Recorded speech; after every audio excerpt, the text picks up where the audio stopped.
Bwana asifiwe. Wakati ule nilipohubiri ujumbe huu sikuwa nimeimaliza. So nataka kuikamilisha. Nataka kuikamilisha na Mungu anisaidie nikamilishe na itakuwa ni baraka kwetu. Tulisoma kwa sababu labda ya watu ambaye hawakuweko, nitaenda kwa haraka nikitaja vile vitu ambaye tuliweza kukamilisha wakati ule mwingine. Maana sasa hii ni wiki ya 3 tangu nilipohubiri huo ujumbe. Amen. Katika kitabu cha 1 Peter ama Petero wa kwanza mlango wa 5 mstari wa 5 hadi 8. Biblia inasema, vivyo hivyo nyinyi vijana watiini wazee, naam nanyi nyote jifungeni unyenyekevu, mpate kuhudumiana, kwa sababu Mungu huwapinga wenye kiburi, lakini huwapa wenyenyekevu neema. Mstari wa 6. Nyenyekeeni chini ya mkono wa Mungu ulio hodari, ili awakweze kwa wakati wake, huku mkijutika yeye fedha zenu zote, kwa maana yeye hujishughulisha sana kwa mambo yenu. Mstari wa 8.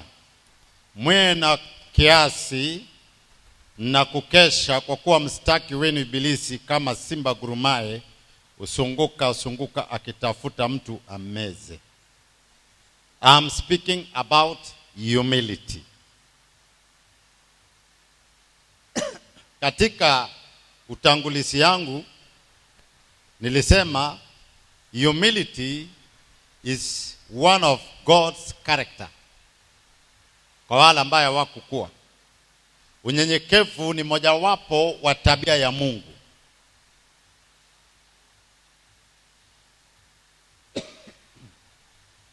Ambapo katika kitabu cha Wafilipi, twende katika kitabu cha Wafilipi, the book of Philippians,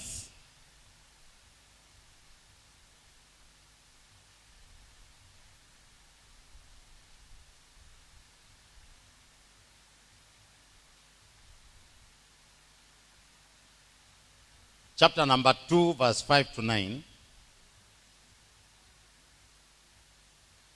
Ndio tuone kama ni karakta yake ama ni nia ya Kristo. Karakta pia ni nia yake, ni attitude. Chapter 2 from verses 5 to 9, Biblia inasema, iweni na nia hiyo hiyo ndani yenu, ambayo ilikuwa pia ndani ya Kristo Yesu, ambaye yeye mwanzo alikuwa yuna namna ya Mungu, naye hakuona kuwa sawa na Mungu kuwa ni kitu cha kushikamana nacho, bali alijifanya kuwa ana utukufu, akatua namna ya mtumwa, akawa ana mfano wa wanadamu. Tena alipoonekana ana umbo kama mwanadamu, alijinyenyekesha akawa mtii hata mauti, naam, mauti ya msalaba. Bwana asifiwe. Amen. Nimesoma maandiko haya kuhusu nia iliyo katika Kristo. Bwana asifiwe sana. Nia na tabia ni kitu ambacho kinaweza kuendamana pamoja. Bwana asifiwe sana. The attitude ambayo ilikuwa ndani ya Kristo. Kwa hivyo ninaweza kusema kwamba unyenyekevu ama humility ni character mojawapo wa Mungu, na pia ni attitude ya Mungu. Bwana asifiwe sana. Ni nia ambayo ilikuwa ndani ya Kristo, maana yeye alikuwa mnyenyekevu. Biblia inasema ya kwamba alinyenyekea mpaka kifo cha msalaba. Amen. Maandiko inasema hakuona kuwa sawa na Mungu kuwa jambo la kuweza kuzuia yeye kuja hapa duniani na kunyenyekea msalabani ili atuokoe sisi. Maana kama sio hivyo, basi hakuna mtu ambaye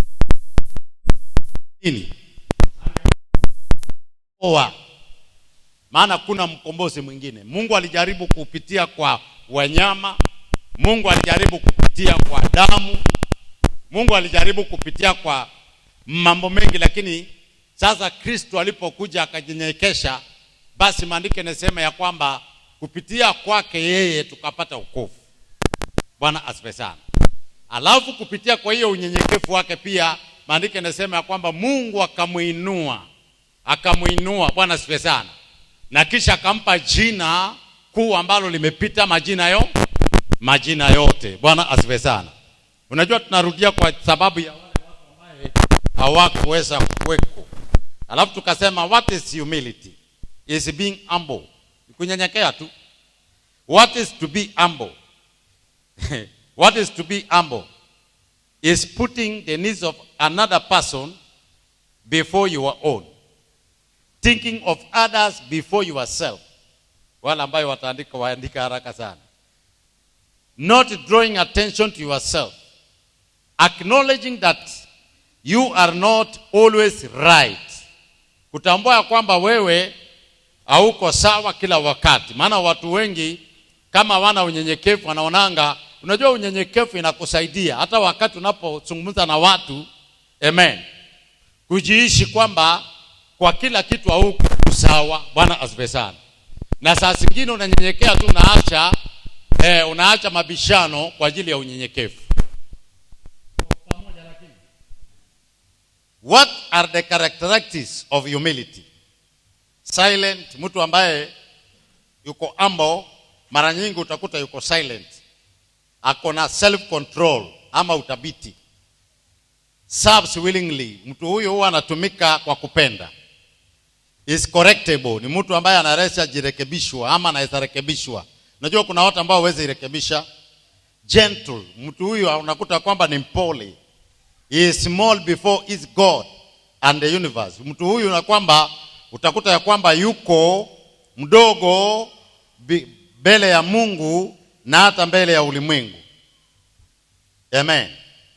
He is a pursuer of greatness. Ni mtu ambaye ufuatilia sana ukuu kwa wale ambaye hawakuweza kukua. Amen.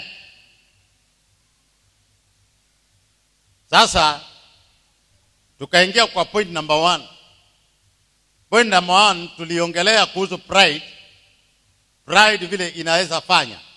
Na tukaona ya kwamba what pride does in us, it keeps older people from trying to understand young people. And it keeps young people from listening to those who are older.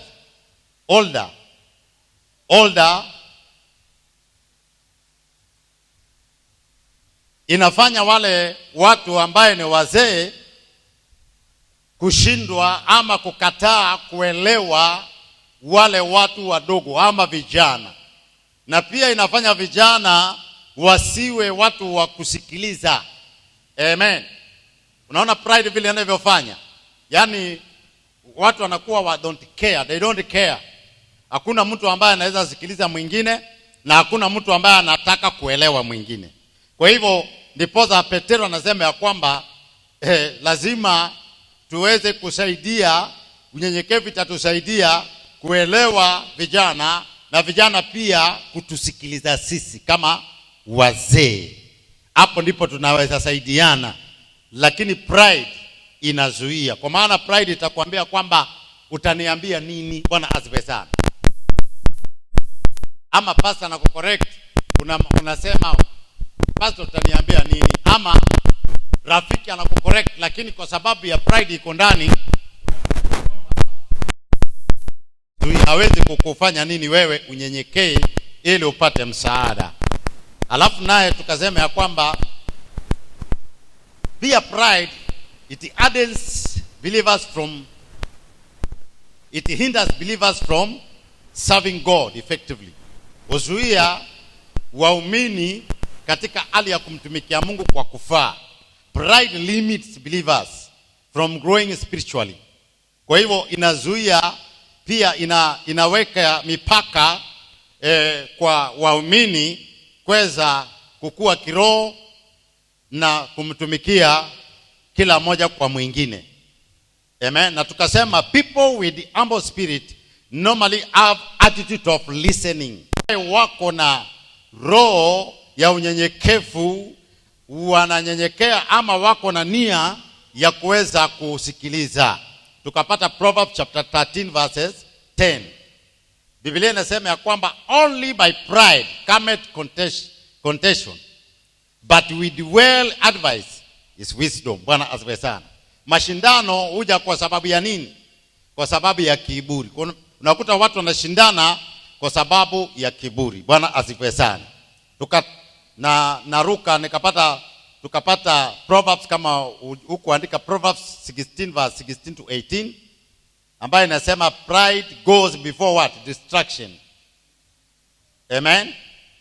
Alafu tukapata John chapter 2 verse 16, pride is not of the father. Yani roho ya kiburi haitokani na nani? Haitokani ya Mungu. Na tukasema for you to access the throne of God, you must come out of pride. Lazima utoke ili uweze kulikabili kiti cha enzi cha Mungu, lazima tutoke kwenye kiburi. Pride will never allow you to receive anything from God. Wala ambayo wamesikia, nafikiri wamesikia. Na tukafika point number 2, tukasema humble and serve. Humble and serve. Na katika humble and serve tukasema service, for you to serve each other you must humble yourself first. Hatuwezi kutumikiana kama hatuna unyenyekevu. Lazima tunyenyekeane ndipo tukaweze kutumikiana katika maisha haya. Kwa hivyo tukasema ya kwamba service starts with what? With humbleness. With humbleness. Yani kutumika ama kutumikiana inaanza na nini? Inaanza na unyenyekevu na kunyenyekeana. Tukapata pia kitabu cha Numbers chapter 12 verse 3, ambapo inaongea kuhusu Musa, ya kwamba Musa was a very humble man. Tunachukua mfano kama Musa. God always fights the humble. Tukasema Mungu wapigania watu ambao ni wanyenyekevu. Na tunaona maisha ya Musa vile Mungu aliweza kumpigania sana. Hata wakati ambapo ametoa wana wa Israeli kutoka katika nchi ya Egypt, Mungu alimpigania Musa. Maandiko yanasema ya kwamba Aaron na Miriam wakaingia kwenye chumba wakamsengenya, lakini Mungu akampigania. Bwana asifiwe sana. Hata mnakumbuka Miriam vile alivyoweza kupigwa na ukoma. Ukoma ilimpiga Miriam kwa sababu Mungu aliachilia ukoma juu yake, juu ya kumnena Musa akiwa pamoja na ndugu yake Aaron. Bwana asifiwe sana. Aaron yeye alikuwa kuhani, hakupata ukoma, lakini Miriam alipata ukoma. Pigo ambalo ilikuwa ni pigo mbaya sana kwa wakati huo na ama kwa wakati yule, lakini Mungu yeye ni mwaminifu. Na pia tukaona katika kitabu cha Psalms chapter number 9 verse 12, maandiko inasema ya kwamba Mungu hawezi kusahau kilio cha mtu mnyenyekevu. Bwana asifiwe sana. Kama wewe ni mnyenyekevu, Mungu hawezi kusahau kilio chako. God will never forget the cry of a humble man. Humbleness inatusaidia wapendwa. Nataka Mungu asitusahau kwa mambo ambayo tunayapitia. Asiweze kutusahau kwa kilio ambayo tunalia. Unyenyekevu ndio kifunguu wapendwa. Just humble yourself before God and before men and serve him willingly. Na wakati ambapo utakuwa na kilio, Mungu atakukumbuka. Bwana asifiwe sana. Acha mtu ambaye analia na yeye ni mnyenyekevu. Kumbe Mungu fuatilia unyenyekevu wetu. Haleluya. Kama tutaenda mbali na Mungu, kifunguu ni unyenyekevu. Kama tutafika mbali na Mungu, kifunguu ni unyenyekevu. Haleluya. Praise the Lord. Nataka ameni kubwa. Nataka ameni ya watu wote. Inasikika. Kwani wengine wanazamanga wapi? Praise the Lord. Unyenyekevu. Kama we ni mtu ambaye umejawa na unyenyekevu, hautaweza saulika. Nafikiri wacha nianzie kutoka hapo tukiendelea sasa. Because I have only 2 points, tutamaliza na Mungu ataweza kutubariki. Amen. Wacha turudie hiyo maandiko. Psalms 9. Kitabu cha Zaburi mlango wa 9 na mstari wa 12.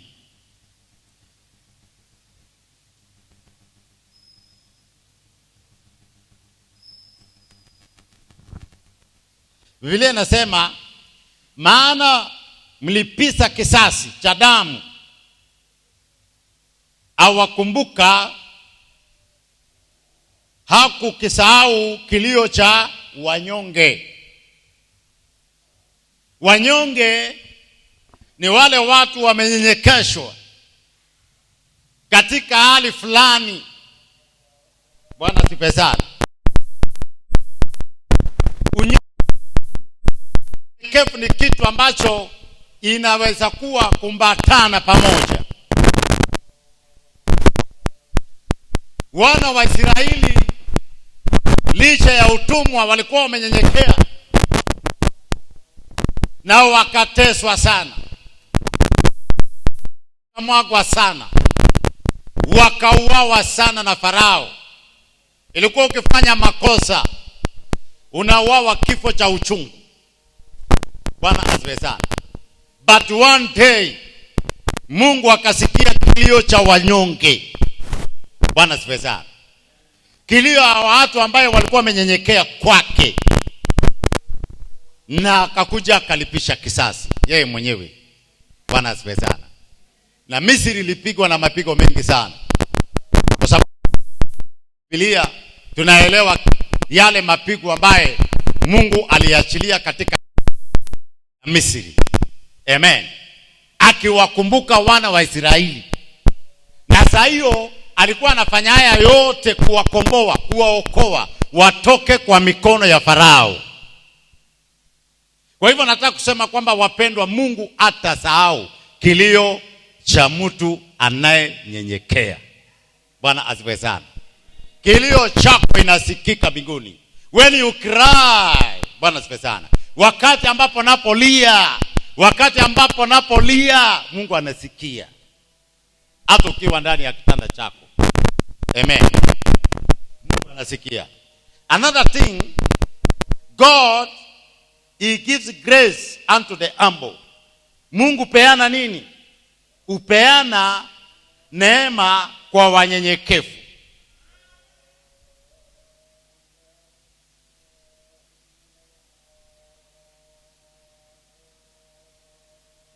Tunaweza fika katika kitabu cha James, because I have little time na naamini kwamba itanitosha.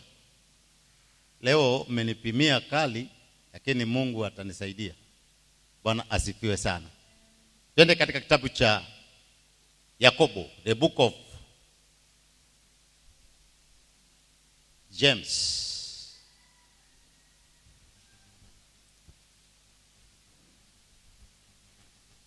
Chapter number 4 and from verses 6.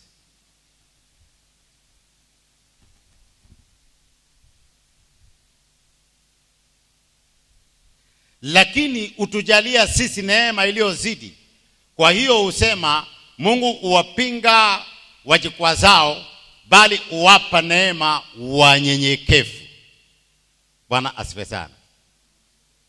Neema inapatikana kwa wale watu ambayo wako na humility. In fact, Mungu atakupatia neema juu ya neema. Bwana asifiwe sana. Hallelujah. Atakupatia more grace so that you can serve him. Na wacha nikwambie, hakuna mtu dunia hii ataweza faulu kwa kazi yoyote pasipo neema. Wacha hiyo tuweke parawanja ama tuweke wazi.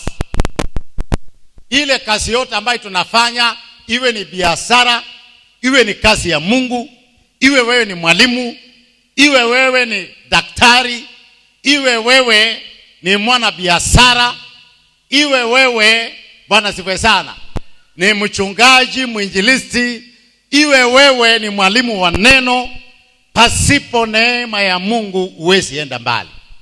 Kazi yote ambayo tuko nayo inahitaji neema. Amen. Mungu asipoweka neema katika maisha yetu, hatuwezi kutoboa, hatuwezi kwenda mbali. Kwa hivyo each and every one of us needs the grace of God. Kila mmoja wetu anahitaji neema ya Mungu. Bwana asifiwe sana. Na neema ya Mungu tu inaweza kukupeleka mbali. Neema ya Mungu inaweza kukurusha mbali. Neema ya Mungu inaweza kukutoa hapa ikakupeleka ng'ambo. Neema ya Mungu inaweza kukuinua mbele ya watu wakuu. Neema ya Mungu ikiachiliwa katika maisha yako, hakuna jambo ambalo wewe hautalishinda. Bwana asifiwe sana. Amen. Hata mambo mengi tunaishinda kwa sababu ya neema ambayo imewekwa ndani yetu. Pasipo Mungu kuweka neema ndani yako, hata hiyo wokovu utaiweza. Bwana asifiwe sana. Neema inacheza sehemu kubwa sana katika maisha ya Mkristo. Kwa hivyo kila Mkristo anahitaji kitu kinaitwa nini? Neema. Na hii neema tunapata wakati ambapo tunanyenyekea mbele za Mungu. Kumbe wakati ambapo tunaponyenyekea ndipo Mungu anaachilia. Ukiwa na yeye upinga kiburi, lakini wapa neema wenye nyekevu. Bwana asifiwe sana. Kwa hivyo kila mmoja wetu anahitaji neema. Hata wasomi wanahitaji neema. Bwana asifiwe sana. Naona ni vijana ambaye mko bado shule na college, bado unahitaji neema ya Mungu. Kila hali, kwa kila mahali neema ya Mungu lazima ihusike. Amen. Neema ya Mungu mpaka ihusike. Hata hapa kanisani neema ya Mungu lazima ihusike. Ndio tuombe tumpendeze Mungu, neema ya Mungu lazima iwe hapo. Amen. Hata maombi inahitaji neema. Kwa maana kesho kutwa na hizo siku zingine ukashindwa kabisa. Lakini Mungu akikuachilia neema juu ya maisha yako. Amen. Hata tukitangaza hapa maombi Morning Glory, tunakuja tunaomba kwanza ndio tuende kazini. Omba. Bwana asifiwe sana. Si unahitaji neema? Mwambie mtu unahitaji neema. Alafu kisha umwambie ndio upate hiyo neema, nyenyekea. Kuna baraka zingine hatuwezi kupokea pasipo kunyenyekea, my dear.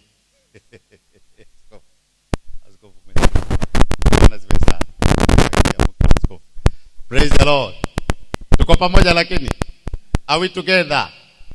The grace of God. Hata waimbaji ambao mnaimba hapa, pasipo neema hatuwezi toboa. Hakuna kazi ambayo inaweza kufanyika pasipo neema. Tunahitaji neema. Neema ndio nguvu yetu. Amen. Nasema neema ndio nguvu yetu. Tukipatiwa neema, tunaenda zile miles ambayo watu wengine hawawezi enda. Tukipewa neema ya Mungu, tutafanya mambo ambayo watu wengine hawawezi, ama mtu wa kawaida hawezi fanya. Mpaka hata saa zingine watu wanaweza uliza, wewe ndio umefanya hii kazi yote, ni kwa sababu ya neema. Huwezi jenga. Maandiko yanasema ya kwamba ndio Noa ajenge safina, alipata neema machoni pa Bwana. Neema ndio ilimwezesha kutekeleza majukumu ambayo Mungu alimpatia ya kujenga safina. Pasipo neema, yeye pia ni mwanadamu, angeshindwa. Lakini kwa sababu Mungu alikuwa ameacha neema juu yake, haleluya, Noa alijenga safina akakamilisha, na kazi yote ambayo alipewa na Mungu akafanya, mpaka akaleta wanyama ndani ya safina wakaingia. Wanadamu wakahubiriwa waingie, wakakataa. Lakini Nuhu, maandiko yanasema, pamoja na familia yake wakaokolewa kupitia kwa hiyo safina, maana alipata neema machoni pa Bwana. Bwana asifiwe sana. Bwana, neema tunapata when we humble ourselves,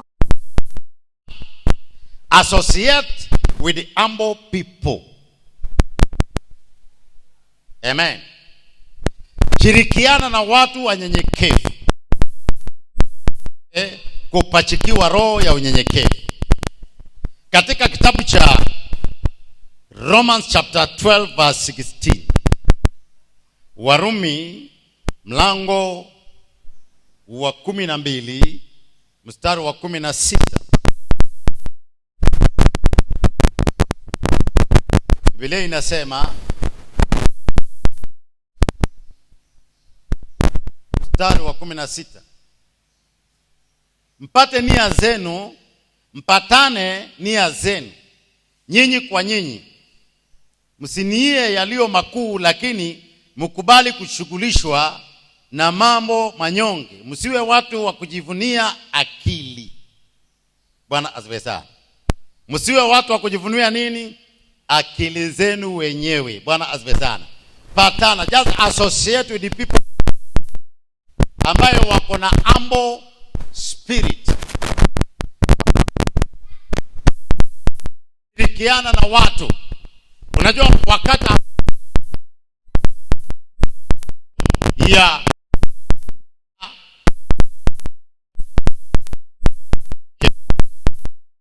wacha nikwambie, watu huambukizana maroho. Amen. Ukianza kushirikiana na watu ambaye ni waofu, mwisho kuwa mtu muofu. Ukishirikiana na watu wazuri, mwisho wa kuwa mtu, utapokea roho iliyo ndani yao. Haleluya. Amen. Na tusiache watu ambaye wako na low position. Kuna watu ambaye wana labda nafasi zao siko chini, lakini wako na humble spirit. Amen. Tusiachane na wao pia. Amen. Maana sometimes unakuta ya kwamba kiburi ndiye inatufanyanga tuseme sana, kama watu wa Nigeria wanapenda sana kusema kiwango changu. Bwana asifiwe. Kanisani hatustahili kusema wewe si mtu wa kiwango changu kwa kanisa. Natakana tuwe watu ambao tuko na nia moja, tuwe watu ambao tuko na unyenyekevu, tuwe watu ambao tunaweza hudumia. Amen. Haleluya. Tusiwe kama mataifa ya kwamba tuko kanisani lakini hatuwezi kushirikiana kwa sababu dada fulani maisha yake iko chini, ndugu fulani maisha yake iko chini. Iwe chini lakini ako na humble spirit, abudu Mungu kama vile ona. Lazima tushirikiane na Mungu ataweza kutubariki. Point number 3. Amen. Twende kwa number 3 sasa, ambayo tulikuwa tumebakisha 2 points hapa. Amen. Do not worry about your position and status. Usijali kuhusu nafasi au hadhi yako ama cheo chako. Unajua mara nyingi watu wanapenda sana kujali cheo, wanapenda kujali hadhi yao, nafasi zao, ambazo wako nazo, and that's why unakuta ya kwamba they cannot associate with the other people kwa sababu ya nafasi ambayo wameimiliki katika maisha yao. Hallelujah. People who worry about their position and status often wants to get proper recognition for what they do. Bwana asifiwe sana. Wale watu ambaye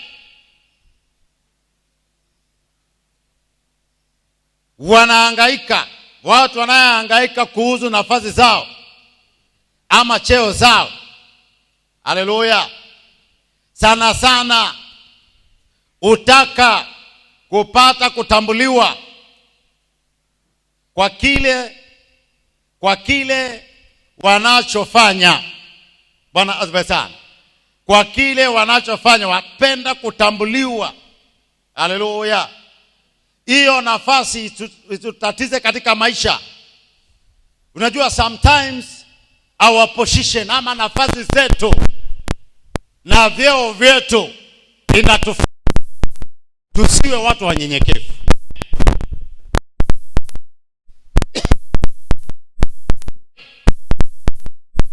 Kwamba tumemiliki ambayo Mungu ametupatia, lakini tukija kwa Mungu tunanyenyekea kwa jina la Yesu.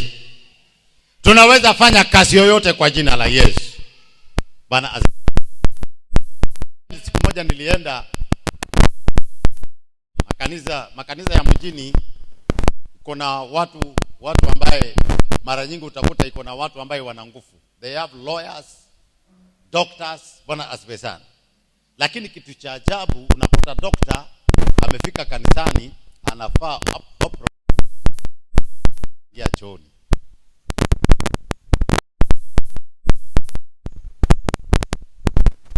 Najua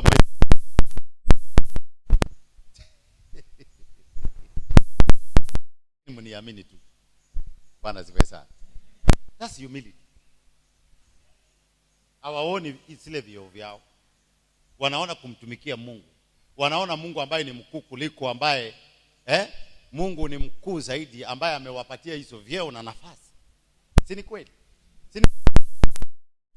Kama si Mungu kutupatia hizo nafasi na vyeo, tajiri ambao tuko nayo, kama si Mungu hatungefika hapo mahali ambapo tuko. Hizo nafasi ambazo, lakini kwa sababu Mungu ni wa rehema, akatutoa chini, akatusaidia, akatuinua Sijameni, tumpigie Yesu makofi. Haleluya. Na wengine ambaye bado hamjafika kwa hiyo nafasi, bado Mungu atawainua na waweke katika hizo nafasi. One day, one time, hata wewe Mungu atakuinua. Na utakapoinuliwa, kumbuka acha nimekufundisha leo. Bwana asifiwe sana. Pesa si kitu. Maana pesa unaweza kuwa nayo na zikaisha. Utajiri tunaweza miliki utajiri na baadaye ikaisha. Lakini Mungu atabaki kuwa yule yule. Bwana asifiwe sana. Na atataka kuabudiwa. Amen. Hatuwezi mbadilisha Mungu. Na hatuwezi kuwa juu yake. We must humble ourselves. Kiinuliwa. Wakati Mungu anapokuinua sana, ndiposa anahitaji unyenyekevu. Amen. Haleluya.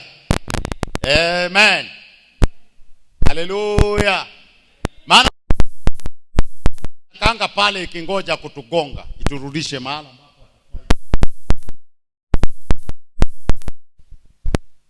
Haleluya. Nimesema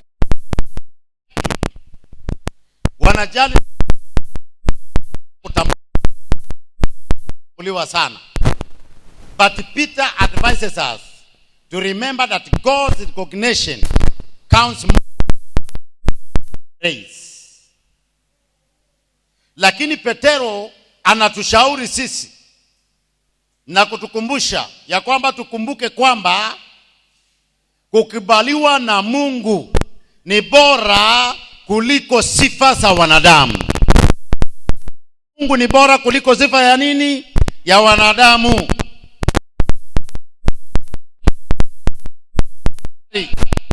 Kutubariki. God is able and willing to bless us according to his timing. Bwana asifiwe sana.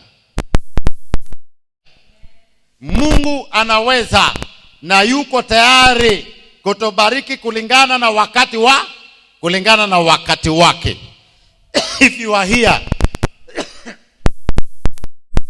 omba Mungu. Kama uko hapa, wewe endelea kunyenyekea, endelea kumtumikia Mungu, endelea kuomba Mungu. Usiache ati kwa sababu mapito yamekuwa makali. Endelea kumuita Mungu wako, amen, na kumpatia nafasi ya kwanza katika maisha yako, na kwa wakati wake atakubariki. Bwana asifiwe sana. Unajua Mungu ako na wakati wa kila mtu.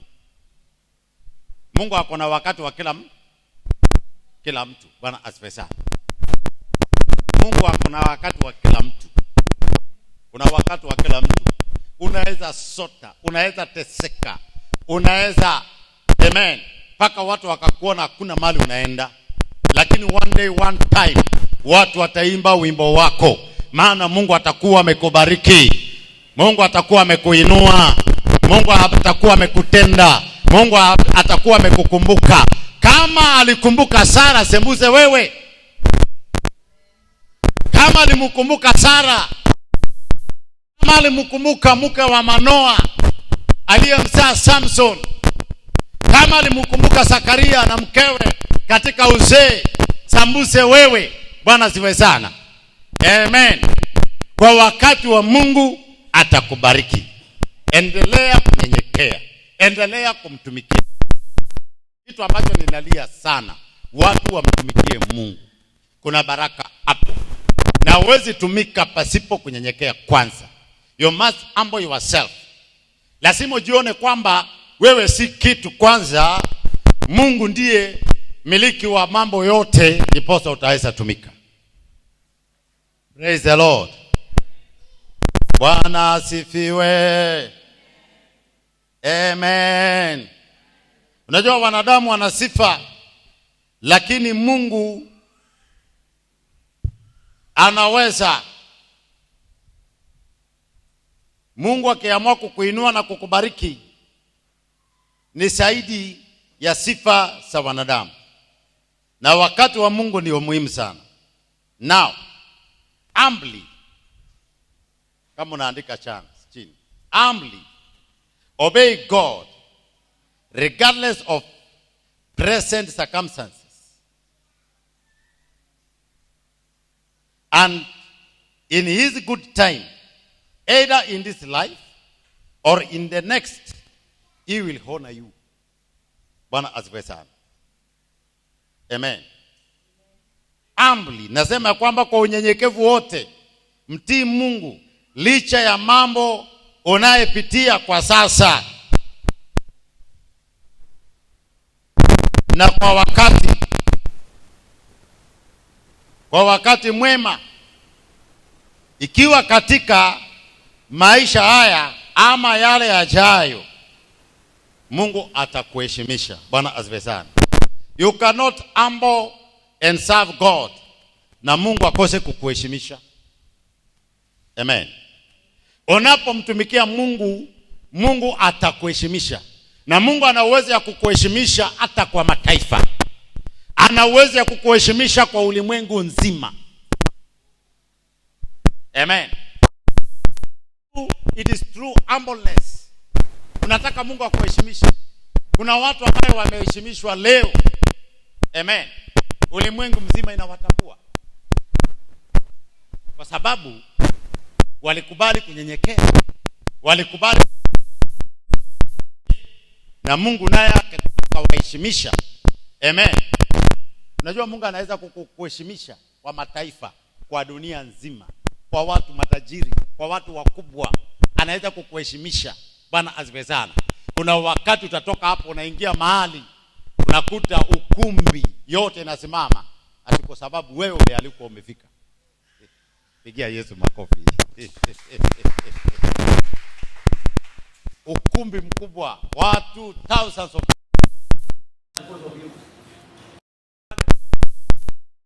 Bwana sifiwe Mungu.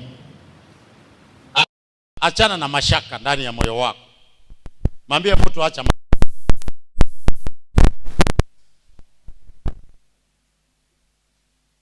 Amen. Kuna vitu ambaye tukitaka Mungu afanye kazi ndani katika maisha yetu. Hii point number 4 ninamaliza. Carrying your worries, stresses and daily struggles by yourself. Hii ni hatari sana. Bwana asifiwe. Do not carry these things by yourself. Iachie Kristo. Bwana asifiwe sana. Amen. Wakati ambapo wewe unapobebana katika kitabu cha First Peter ambayo tulisoma, hizi vitu viko ndio unaona nimeziweka hapo. Carrying your worries, stress and daily struggles by yourself shows that you have not trusted God fully with your life. Bwana asifiwe sana. Unaona wakati ambapo unabebana na mizigo yako. Amen. Unakuwa na wasiwasi, kesho itakuwaje? Kulipa nyumba itakuwaje? Na Yesu akasema ya kwamba njooni kwangu wenye mizigo mizito. Bwana asifiwe sana. Nami nitawafanya nini? Nitawapumzisha. Sasa sisi tumebebana na mzigo ambaye inatusumbua. Hata inatufanya tusinyenyekee mbele za Mungu. Inatufanya tusimwamini Mungu. Bwana asifiwe sana. Worries, stress. Ni wangapi wako na stress? Hizi vitu inaweza kutusumbua sana. Amen. Kwa hivyo wakati ambapo tunapobebana, inamaanisha kwamba wewe haujamwamini Mungu kikamilifu na maisha yako. Bwana asifiwe sana. Inatakana muamini Mungu kikamilifu na maisha yako. Hata kama una kazi, muamini Mungu kikamilifu na maisha yako. Hauna pesa hata ya kupeleka watoto shule, muamini Mungu kikamilifu na maisha yako. Bwana asifiwe sana. Amen.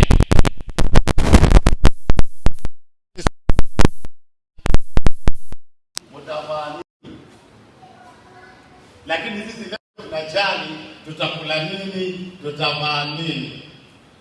Ukikosa pesa katika mfuko, hiyo inaanza kuandika. In fact, namna hii Bwana asifiwe sana. Ukipata pesa ya landlord, moyo unapiga tu hivi. Usijiachilie tu kwa Mungu mama. Kuna mambo mengine hutayaweza. Tuko pamoja? Nasema kuna mambo mengine mpaka uiachie kwa uachie Mungu na muamini Mungu 100%. Amen. Muamini Mungu 100%. Amen. Na Mungu atafungua milango. Atafungua milango mahali ambapo hapana milango. Atafungua njia mahali ambapo hapana njia. Haleluya. Amen. Muamini Mungu. Unaona hiyo hali ambayo inakutatiza, hiyo hali ambayo unaona ni kama haiwezekani, hiyo hali ambayo unaona ni kama utatoka ndani yake, nasema amini Mungu na hiyo hali. Bwana sifiwe sana. Muamini Mungu na hiyo hali, mwachie stress, usiwe nayo, usije ukashikwa na high blood pressure. Bwana asifiwe sana. Jiachilie kwa Bwana. Na ukijiachilia kwa Bwana, naye atanyosha mapito yako. Ukijiachilia kwa Bwana, ukimwamini 100%, atakuja na atatenda. Mungu atakangi na doubt. Tuko pamoja? It takes humility, however, to recognize that God cares and to admit your need and to let others in God's family help you. Bwana asifiwe sana. Inagharimu unyenyekevu kutambua ya kwamba Mungu ujali, kukubali kwamba mahitaji yako, mahitaji ambayo uko nayo, unaweza hata pia kupeana kwa wengine katika Mungu ama katika jamii ya Mungu kukusaidia.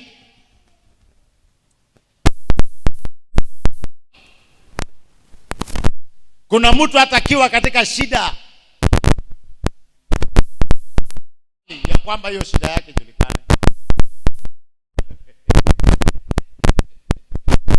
Bwana sifiwe sana. Hayo ndio problem. Katika nyumba ya Mungu, Mungu ameweka watu wake katika nyumba ya Mungu. Bwana asifiwe sana. Ambaye hata wengine wanaweza kukusaidia. Lakini inagharimu humility ndio useme. It is not easy. Bwana asifiwe sana. Kuna watu ambao wanasema kabisa. Inagharimu unyenyekevu tu sasa. Bwana mimi niko hapa nipate msaada hata kama ni mahali. Kumwambia mwenzako akusaidie. It takes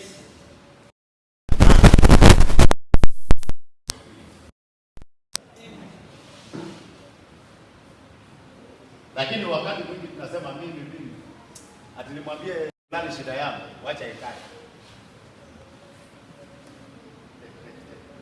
Wewe unakuwa peke yako. Haleluya. Amen. Bwana asifiwe.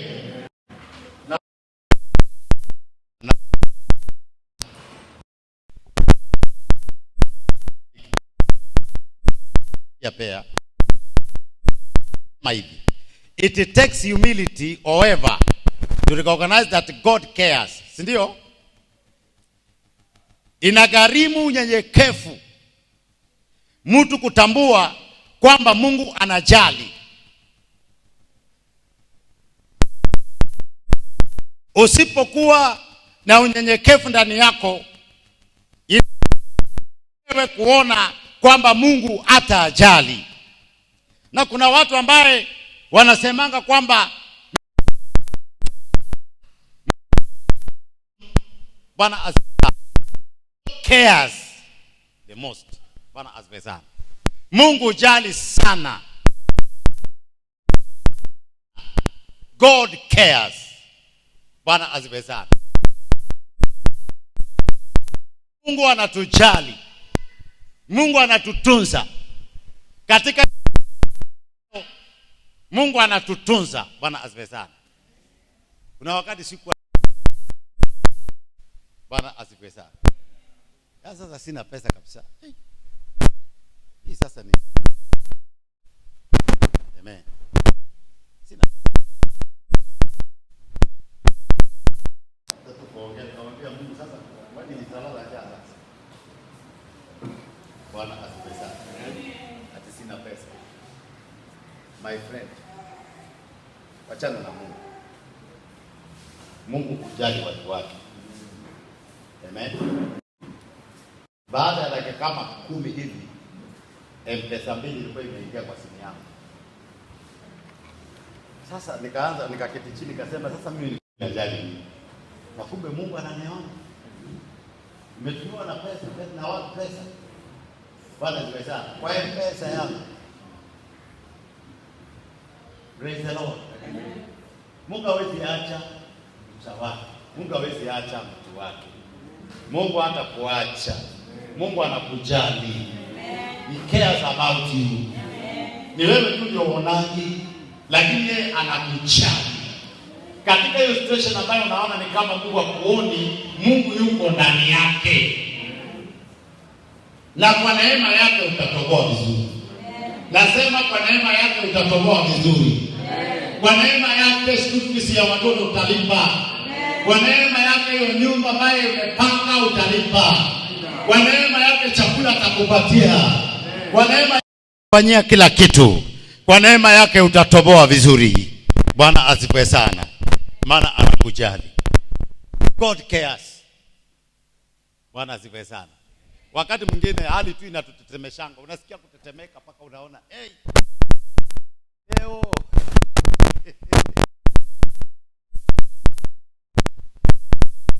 Jina la Yesu.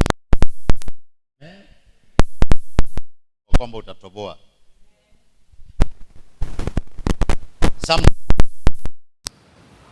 Sometimes we think that struggles caused by our own sins and foolishness they are not God's concern. Bwana asifiwe sana. Mapambano ambayo tuko nayo wakati mwingine tunasema kwamba imesababishwa na dhambi zetu na upumbavu wetu, na Mungu ajali ama Mungu ashughuliki. Bwana asifiwe sana. Mungu anashughulika. Mwambie mtu Mungu anashughulika. But when we turn to God in repentance, He will bear the weight even of those struggles. Wakati tunapomgeukia Mungu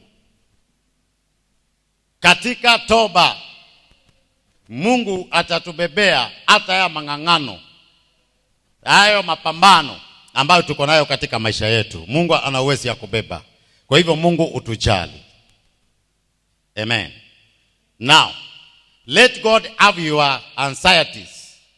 Call for action. Bwana asifiwe sana. Muite aweze kutenda, maana ana uwezo ya kutenda. Don't submit to circumstances, but to the Lord who controls circumstances. Namalizia na hiyo. Usijisalimishe kwa hali ya maisha, bali kwa Bwana ambaye anatawala na kudhibiti hali zote. Bwana asifiwe sana. Na uendelee kunyenyekea kwake na Mungu atakusaidia. Wakati mwingine unajua ya kwamba inafika mahali paka tunajiachilia kwa hali ambayo imetupata. Amen. Tunajinyenyekeza kwa hiyo hali, sasa tunaona ya kwamba sasa ni kama tumemalizika, kama tumeisha. Hallelujah. Just submit yourself. Amen.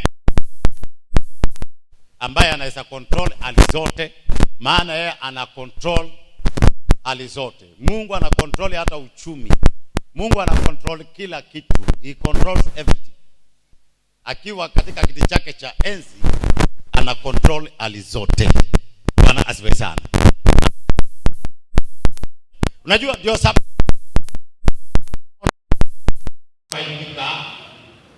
lakini Mungu analeta kwa neema, kana kufunika, unatoka kwa hiyo hali.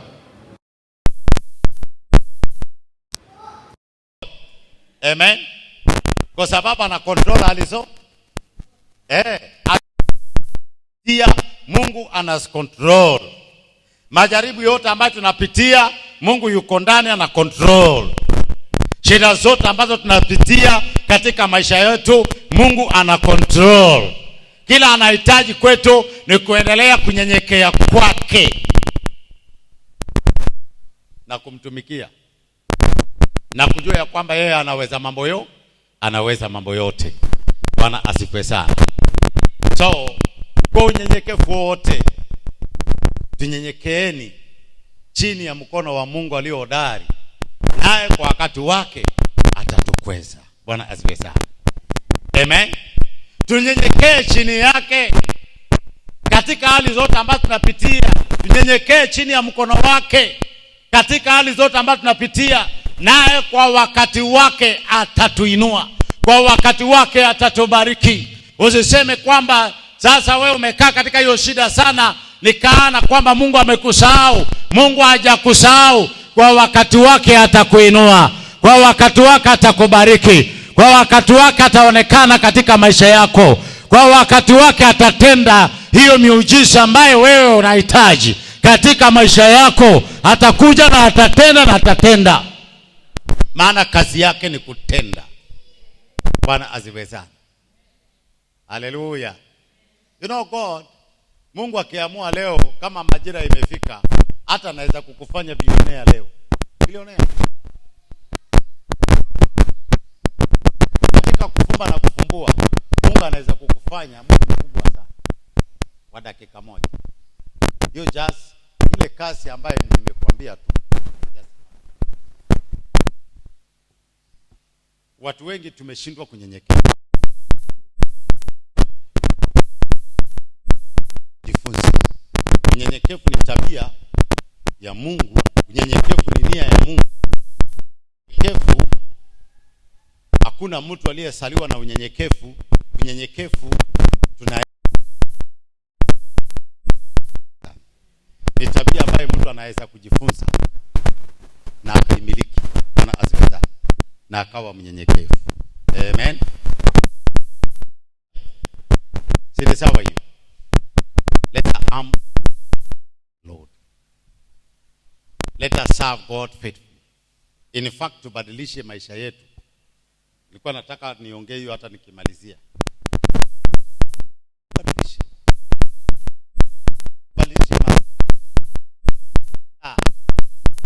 masaa ya kuja kwa ibada. Amen. Naomba ile appetite ya kwa ndani yako samani. Hiyo appetite ndio inakusukuma saa imeisha. Saa ya ibada imefika. Morning glory imefika. Morning glory haistahili kuomba na watu watatu. Morning glory inastahili kuomba na kanisa nzima. Kila mmoja anakuja hapa, ananyenyekea, anamuomba Mungu wake. Bwana asifiwe sana. Haleluya. Wakati nitaona hiyo, nitasikia kushukuru Mungu sana.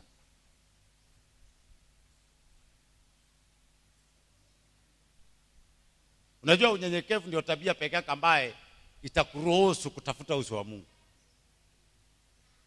If you don't humble yourself, hata kutafuta Mungu, na unajua Mungu hapatikani kwa urahisi.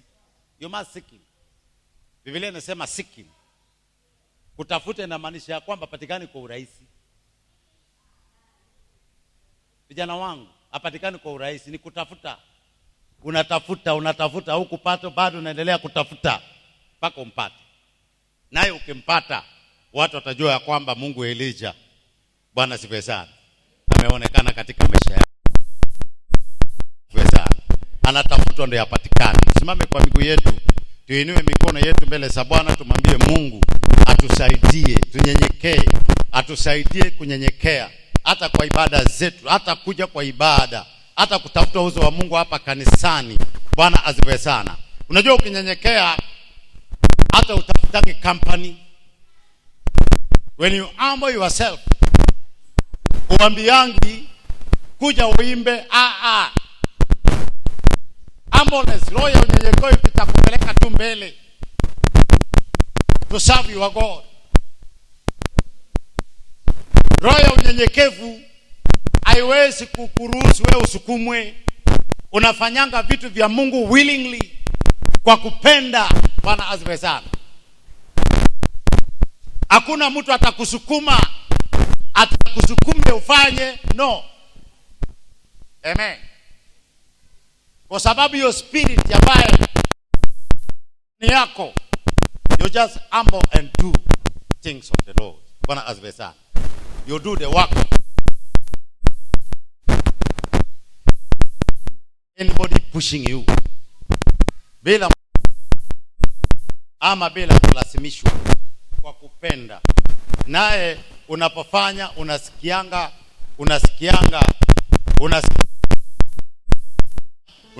umetimiza kila ambacho Mungu alikuwa anataka.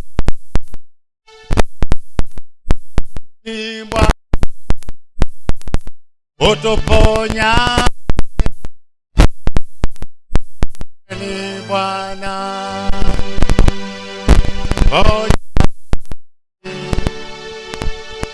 ulitupa neno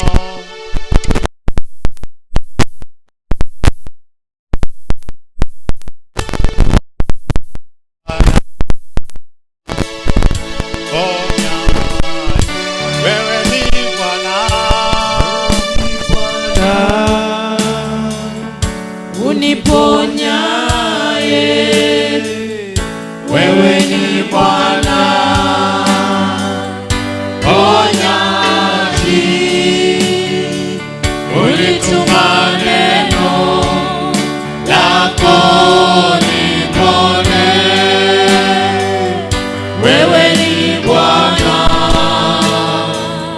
ponyaji, wewe ni Bwana uniponya. Wewe ni Bwana ponyaji, ulituma neno lako nipone. Wewe ni Bwana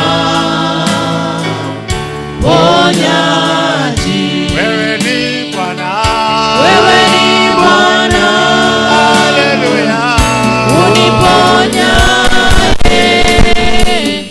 Wewe ni Bwana ponyaji, ulituma neno lako nipone. Wewe ni Bwana ponyaji, wewe ni Bwana, wewe ni Bwana uniponya. Wewe ni Bwana ponyaji, ulituma neno lako nipone.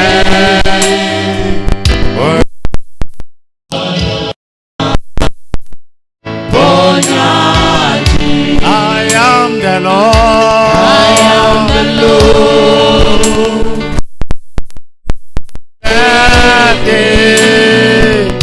I am the Lord, your healer. I send my word and heal your disease.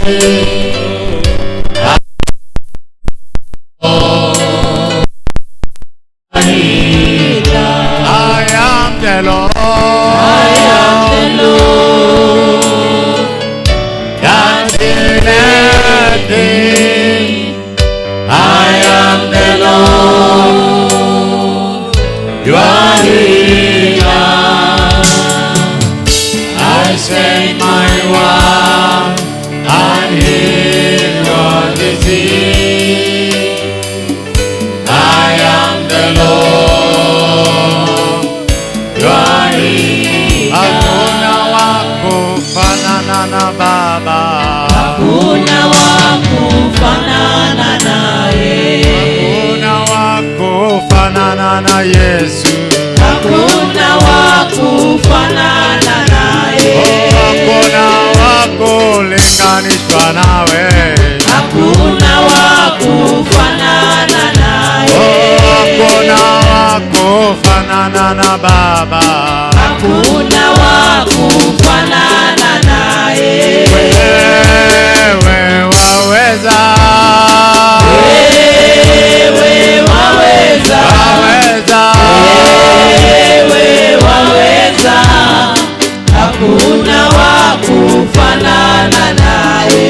Wewe jemedari, wewe jemedari, wewe jemedari, hakuna wakufanana naye. Wewe waweza,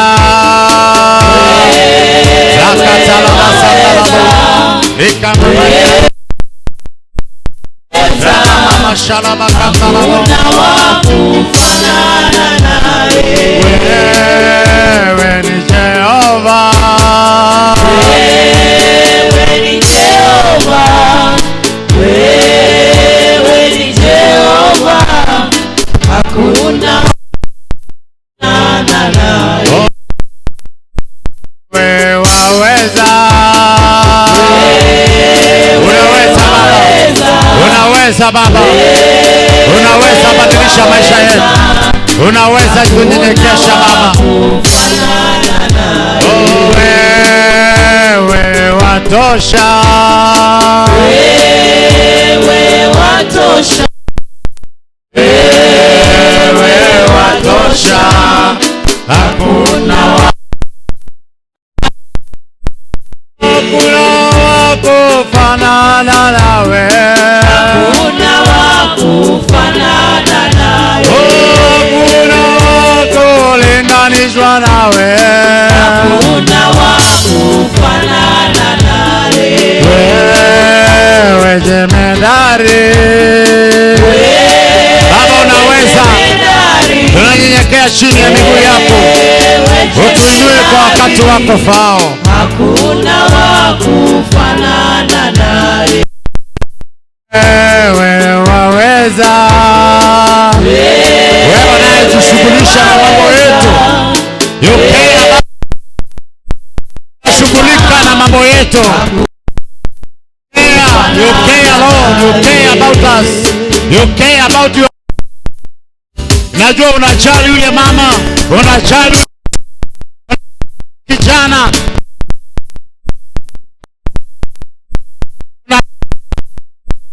licha ya mambo ambayo wanapitia,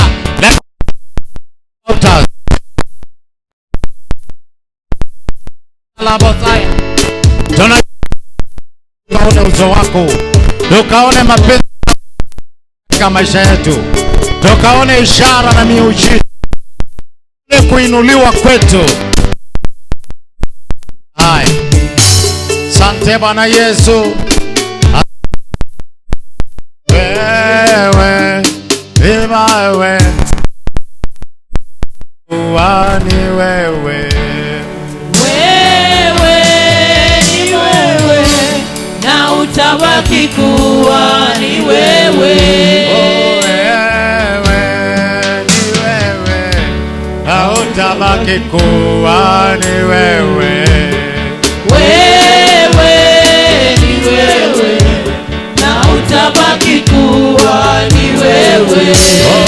Wewe ni wewe, utabaki kuwa ni wewe. Wewe ni wewe, na utabaki kuwa ni wewe. Wewe ni wewe, na utabaki kuwa ni wewe. Wewe ni wewe, na utabaki kuwa ni wewe. Na utabaki kuwa ni wewe, na utabaki kuwa ni wewe. Na utabaki kuwa ni wewe, na utabaki kuwa ni wewe. Na utabaki kuwa ni wewe, na utabaki kuwa ni wewe. Wewe ni wewe, na utabaki kuwa ni wewe. Ikaya utalabo kazana makatelebo senderebo ikalaba babaria talabo zaya ropo popo shalaba kanda rama rakat rapa papa shalaba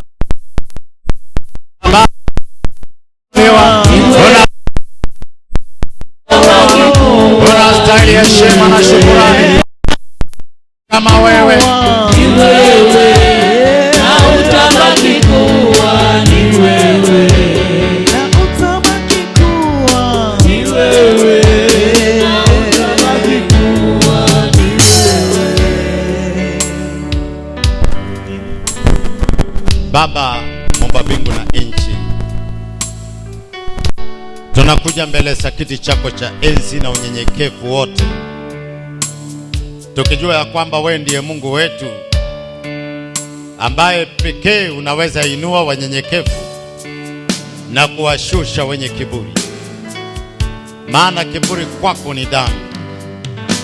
Tunaomba leo Baba, iwapo tumekukosea na roho ya kiburi, hatukunyenyekea mahali, Baba, tunaomba msamaha kutoka kwako, maana tu wanadamu na tunaweza kukukosea Baba, na makosa yetu ni mengi tu hata hesabiki Mfalme.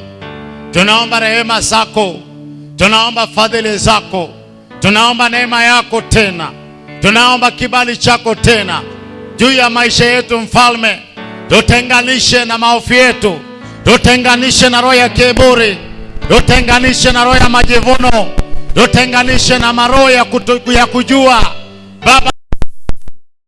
Hatumekataa kunyenyekea ni kwa sababu tunajua kila ambacho tunachojua, lakini wakati ambapo Baba wewe unajua zaidi ya sisi, tunaomba Baba tusaidie tu kunyenyekea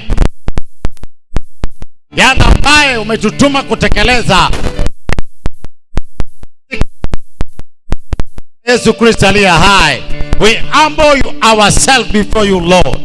Tunanyenyekea wenyewe Baba mbele zako, kiti chako cha rehema takatifu la Yesu Kristo.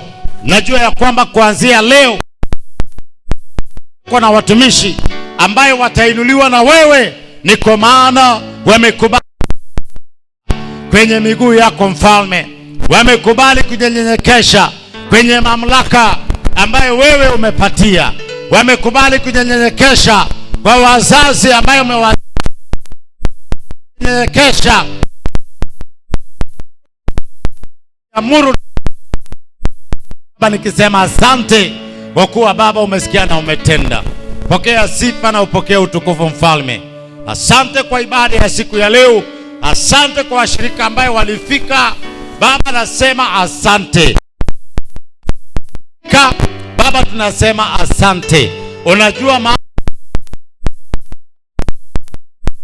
kiwa huko katika jina la Yesu Kristo aliye hai gani baada na Baba, ninaomba roho ya kumaanisha Baba, washirika wa huduma hii Africa Happy Mission wamaanishe katika kuabudu, wamaanishe katika kutumika, yako wamaanishe katika kupendana, wamaanishe katika kusaidiana, wamaanishe katika upendo jambo, tumaanishe Bwana wa amani. Tunaondoa michezo yote Baba katika jina la Yesu Baba, nikisema asante. Pokea sadaka imetolewa na fungu la 10 watu wako wameleta katika nyumba yako.